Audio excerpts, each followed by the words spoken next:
Isn't she doing this wrong? I think she should add a bit more. Hearing the conversation, I look over at my daughter-in-law Cheryl, who seems utterly stunned.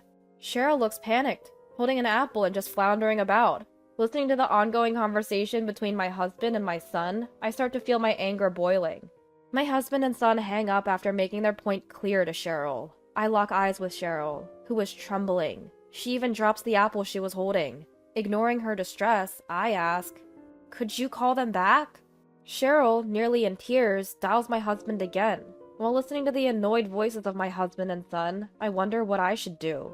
My name is Raina, and I'm 62 years old. I've been helping with household chores at home ever since I graduated from high school. I met my husband Oliver through a family introduction, and we got married. Soon after, we had our son and lived happily. My husband would always attend our son Miguel's school events, no matter how busy he was. My son is really cute, and I can't help it. Even when I was sick and couldn't do housework, he would try his best to help. "How are you feeling? Can you eat some chicken soup?"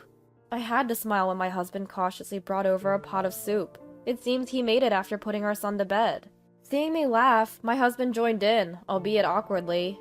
Ever since our son got married, he no longer helps with household chores. But he's good to his wife Cheryl, so I guess it's okay. Sometimes when I'm not feeling well, I find myself craving my husband's chicken soup. I'll never forget the taste of that soup. Lately, I've not been feeling well. It's probably due to age, but I've been having a constant discomfort in my stomach, and I haven't had much of an appetite. Nowadays, since we're living with my son and his wife, Cheryl is in charge of cooking and washing dishes. I handle the rest of the household chores. I can't complain since I'm relieved from most of the cumbersome tasks of cooking and washing dishes. However, I've been feeling feverish lately, and usually lie down on the sofa after finishing the laundry.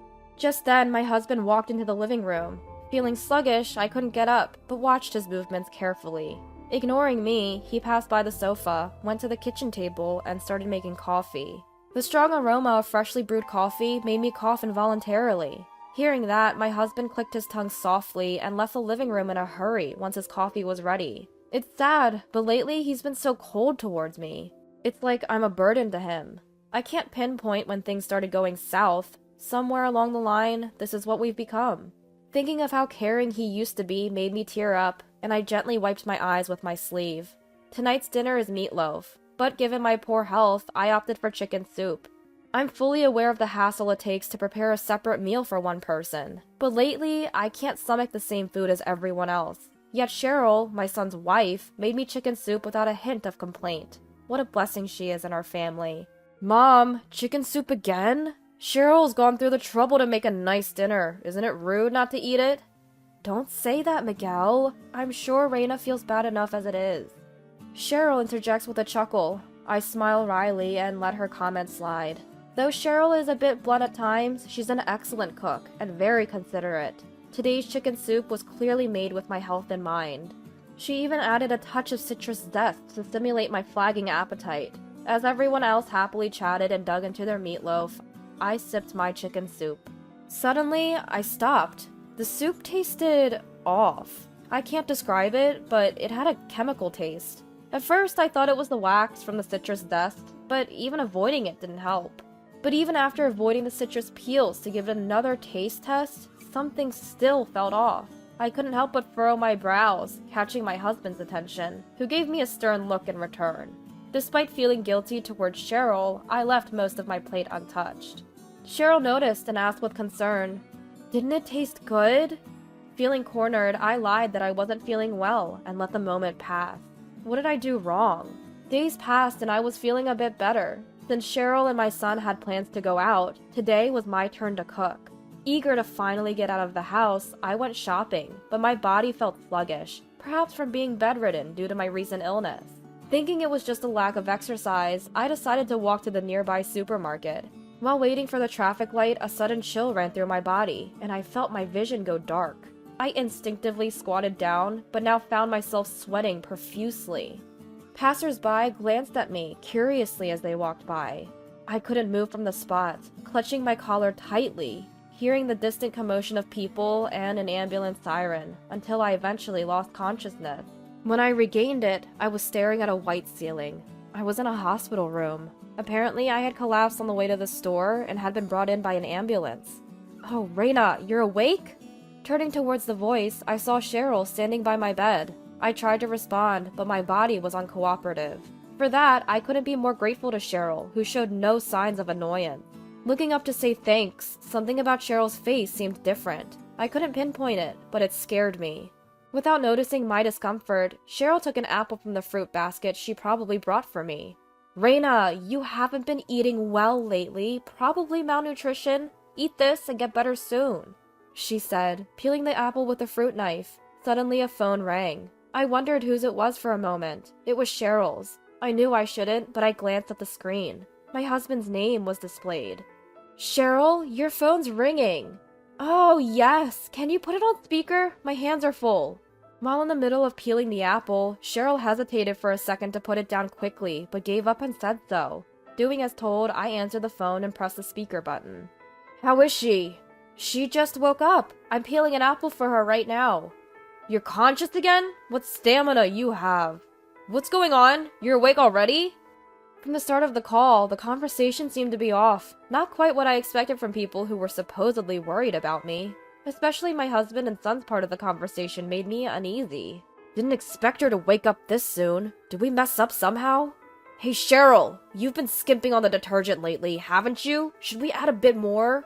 Detergent? What on earth are they talking about?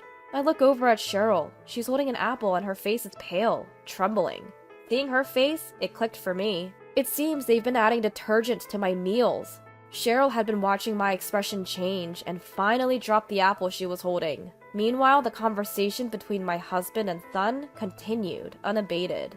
"Even if we fix the detergent ratio, maybe just mixing it into the food isn't enough." "Yeah, I'd like that insurance money sooner rather than later. Maybe we should mix it into her drinks next time." It's amazing she hasn't noticed. She won't notice. This is someone who doesn't even realize she's despised. Laughing heartily, my husband and son ended the call. I clenched the bedsheets, biting my lip. How did things turn so dark? Why must I suffer this way at the hands of my husband, son, and even my daughter-in-law? What did I do to deserve this? There are no answers, no matter how much I think about it. I shot Cheryl a fierce glare. She's trembling. Probably never expected their plot would be revealed like this. She panics, fidgeting with her hands. Taking advantage of the moment, I pull my cell phone from my bag. I open the recording app and say to Cheryl, "Call them again." "What?" "Call my husband. Again." Overwhelmed by my urgency, Cheryl dials the number. After a few rings, the call connects. "What's up, Cheryl? Did she finally kick the bucket?" Next to my husband, who answered with a nasty grin, my son casually talks to Cheryl. "Don't worry, we'll split Mom's insurance money evenly. Actually, you'll get a bit more for all your trouble. Yeah, adding detergent to her meals is no small feat. You deserve it." They laughed uproariously and hung up. I stopped the recording and glare at Cheryl once more. Finally accepting her fate, Cheryl weakly lowers her arms and looks up at the ceiling. I grabbed Cheryl by the shoulders and pressed her for answers. Realizing she was cornered, Cheryl spilled all the details. She confessed that her husband and son-in-law loved to gamble, and they often went to gamble together. But they kept losing and went into debt, continuing their gambling sprees anyway. This mounting debt left them desperate, and they decided to take out a life insurance policy on me, without my knowledge, to collect the money. This plan started 2 years ago. But there are various conditions for an insurance payout, and the quickest, surefire way to meet them was if I became ill. So they apparently came up with a scheme to slowly poison me by mixing detergent into my food. Now that she mentioned it, about 2 years ago, Cheryl suddenly started taking over meal preparation. At first, I offered to help, but Cheryl was strongly against it, so I let her handle it. No wonder she was so opposed. If I helped with the meals, it would be difficult to mix detergent into my plate only, and if caught, the whole plan would fall apart. Then Cheryl dropped another bombshell. The masterminds behind this plan were Oliver and Miguel. They both assured me it would work. After hearing this, I couldn't stay put. Pretending to go to the bathroom, I slipped out of the hospital. Initially, I thought about going home and giving my husband and son a piece of my mind, but that wouldn't satisfy me, so I decided on another course of action. I immediately sought out a lawyer after leaving the hospital. Luckily, it didn't take much time to find a law office, and I quickly went in and explained my situation. The lawyer was skeptical at first, but after I played the recording from earlier, his expression changed dramatically. He advised me to contact the police, but I told him there was something else I wanted to do first, and we proceeded with the necessary paperwork. With everything in place, except what I needed from my husband, I set out again with my lawyer. Of course, our next destination was the police station. I began by explaining the whole situation. The police were as skeptical as the lawyer initially, but as soon as I provided the recording and additional explanations from the lawyer, they swung into action. Afterward, a female officer accompanied me back to the hospital, while the lawyer headed to my house with the police. Upon returning to the hospital, Cheryl was still there and was immediately taken away by the police. As for me, I felt briefly relieved without Cheryl around, but couldn't relax, worried that my husband and son might burst into the hospital room.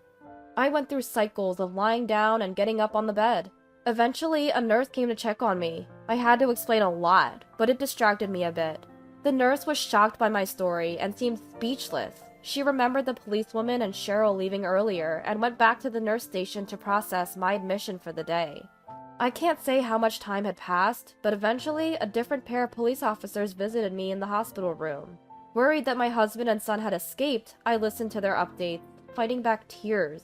To my surprise, they informed me that my husband, son, and Cheryl had been safely arrested. When the police had initially entered my home, neither my husband nor my son were present, leading them to suspect they had fled. But in reality, they were just out gambling and got arrested after being questioned by the police patrolling the area. I couldn't believe their nerve, gambling while I was being rushed to the hospital. Though they had wished for my health to deteriorate, they should have known I was waking up. Their casual attitude really infuriated me. But their recklessness led to their swift arrest, so I guess there's no use complaining now. In the end, my husband, son, and Cheryl were charged with attempted murder. On top of that, my husband was served divorce papers from me, through my lawyer. At first, he opposed the divorce, but after hearing the sum of the damages he'd owe, he agreed to all my conditions, including transferring the house into my name in exchange for a lower settlement. As for my son and Cheryl, well, with my son in jail, I seized the opportunity to sever all family ties through a legal affidavit. No more financial support, period. Even if he's released, I'm treating him like a complete stranger. As for Cheryl, I told her parents everything. Initially, they didn't believe me, but by the time I finished my story, they were visibly shaken. And sincerely apologized. Unexpectedly, Cheryl's mother left the room and returned with a thick envelope. Inside the envelope was $50,000. As I stood there in disbelief, they both continued to apologize profusely. It seemed like they intended this as compensation. I tried to decline several times, but they insisted, almost in tears, that I should accept it. So I finally did. Time passed and I found myself back in good spirits. The spacious house, now devoid of people, allowed me to live my life without compromise. And yes, I could finally eat whatever I liked without worrying. Since that incident, I think I've become a bit of a germaphobe. When doing the dishes, I minimize the use of soap. I still think it's a waste of water, but I make sure to thoroughly rinse off any soap. It's not just for dishes, I extend this habit to showering and laundry too. If I don't, I hesitate to even put things in my mouth or on my body.